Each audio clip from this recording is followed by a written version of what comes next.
Hello everyone, this is a training video on how to use TJ Sheets to keep score at your Quiz Bowl tournament. I'm gearing this video to people who have absolutely no background in Quiz Bowl. So for those of you who have some experience, there might be some things in here that, seem a little bit silly for me to even talk about, but it's geared so that everybody can jump in and keep score, whether they've played Quiz Bowl before or if they have absolutely no experience whatsoever. So the first thing you're going to want to do is you're going to want to access your score sheet. And how you do that is going to be dependent on your tournament director's discretion. So make sure you talk to your tournament director about how you're going to actually access this score sheet. Make sure you're on the correct score sheet for your room. For instance, I'm keeping score in room 253 of this tournament. And make sure that I'm on the correct tab for the round that I'm about to play. I'm on the tab for round one. If you wanted to toggle through to other rounds, all you need to do is click on the tabs down here, and that will get you to another round. All right. As a scorekeeper, you want to encourage your teams to get seated promptly. And then once you've got teams seated, you can do it when one team's seated. You don't need both of them seated, but you can start entering data in the score sheet to help keep the tournament moving. In general, it's easiest for you if you enter the team names on the score sheet as they appear to you in real life. So whichever team you're facing is on your left as you face them, I would put in the red side of the score sheet. And on the right, I would put them on the blue side of the score sheet. And then as far as the players go, I generally tend to put the players, if the seats are arranged vertically away from you, I put the closest people towards me in the first spot and the furthest people in the last spot. Or if the seats are facing horizontally, you can just number the players from left to right. So I'm going to go ahead and put two teams in here and some players. It's a very simple drop down menu. We just go over to the arrow here, click on the arrow, and I'm going to use Cedar Crest A and Cedar Crest B as my two teams. And then I'm going to take players from their roster. So maybe in the first seat, I have Chris. And then in the second seat, I have Nathan. And you can just continue to select players until you've filled all the seats from these drop down menus. And I'll do the same thing for Cedar Crest B. Suppose we have Cal here, and we'll put Tyler here, and Elizabeth and Juliana in there. And now we have all the players in the seats and we're ready to go. We're ready to start. Okay. So at this point in time, the moderator or reader will get the match started. And when you start a match on the first toss-up question, there are really four primary possibilities. And I'm going to pull down the drop-down menu here under Chris to talk about those. If I pull this drop-down menu, you see there are three scores that I can award for Chris: a -5, a 10, or a 15. 15 is for when players buzz in early and get what we call a power. And usually your moderator will say power or good for 15 or something like that to indicate that the player got power. Uh, and then there are 10s as well, uh, which is just a player getting the question correct. Or there's -5 when a player buzzes in and gets the question wrong during the question. If the moderator gets to the end of the question before anyone buzzes in, there are a couple possibilities. The player could either buzz in and get 10, or the player could buzz in and get it wrong with no penalty. And if neither team answers the question correctly, we're going to have what's known as a dead toss-up, and we'll show you how to handle that in just a moment.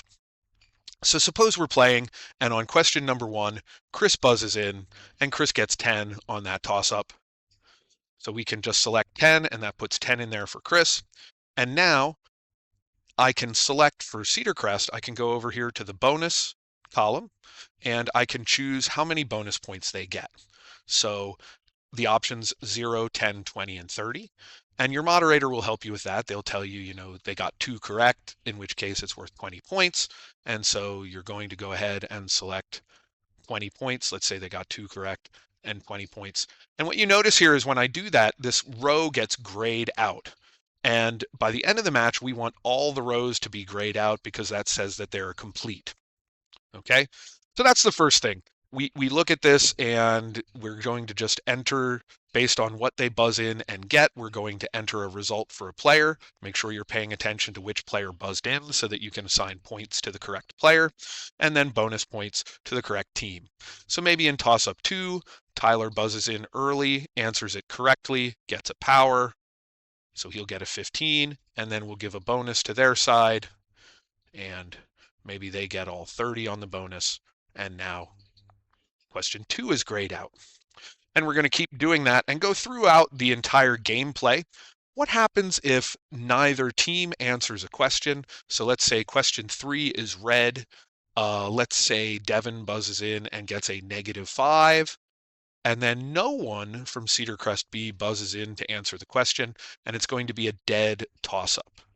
When we have a dead toss-up like that no one answers correctly, the way we're going to handle that is we can either go into the bonus column for Cedar Crest A or the bonus column for Cedar Crest B. Since no one successfully converted the toss-up, now that bonus column will have DT as an option.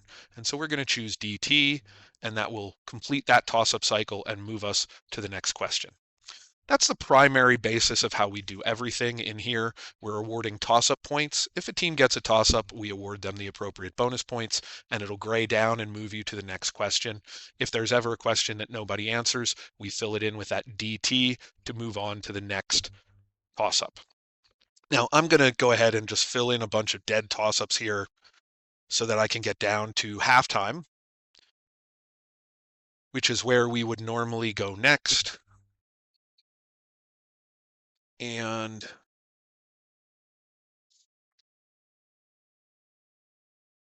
at halftime, we're normally allowed to sub. Now, Cedar Crest A, we already used all of their players, so there's nobody left for them to sub in. But Cedar Crest B had a 5th player. And suppose at this point in time, at halftime, we're going to substitute the 5th player in for Cedar Crest. This is a very simple process.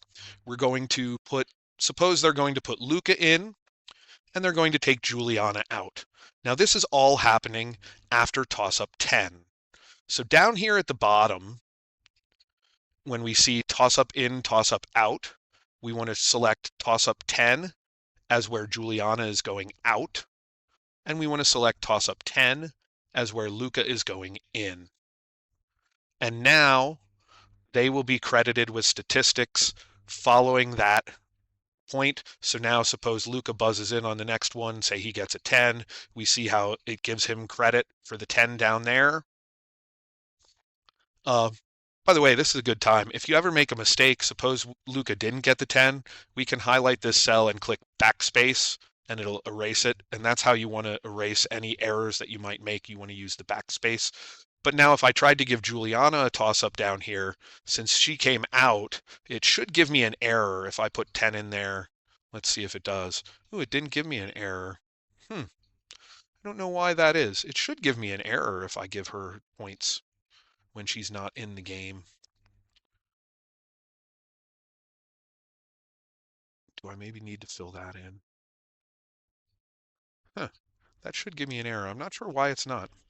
But anyway, so just be aware of players in and out and how that's going to affect, we should always, in our tournament, we're only substituting at halftime. And if we substitute at halftime, that should always be a 10 that goes in that column or in that row for toss up out or toss up in, and how we handle the substitutions. Okay? Now, lastly, in order to close out a round, we need to get all the way to the end and have all the rows out to row 20 grayed in.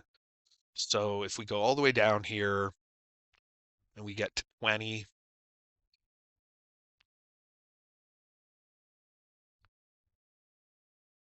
and I'm just a lot of dead toss-ups. When we get to 20, as long as this row is grayed out, we've reached the end of the round, and this will send the statistics and lock in the end of the round for the control room. It is important when you finish your score sheet that all the rows from 1 to 20 are grayed out in order for the match to end. Okay, that's very important. We could have, in this question, we could have, suppose, Nathan got 15 and then they got 10 on the bonus. As long as that row gets closed out, that's good. The round is over and we're ready to move on. Now, the last thing to talk about here, and hopefully there aren't too many of these scenarios, is it is possible for us to have a situation where we get to a tie at the end of 20 questions. And if we have a tie at the end of 20 questions, then very simply, it will be possible for us to enter something in the first tiebreaker row. And so suppose the tiebreaker is, Matthew buzzes in and gets a 15 on this. We will enter that.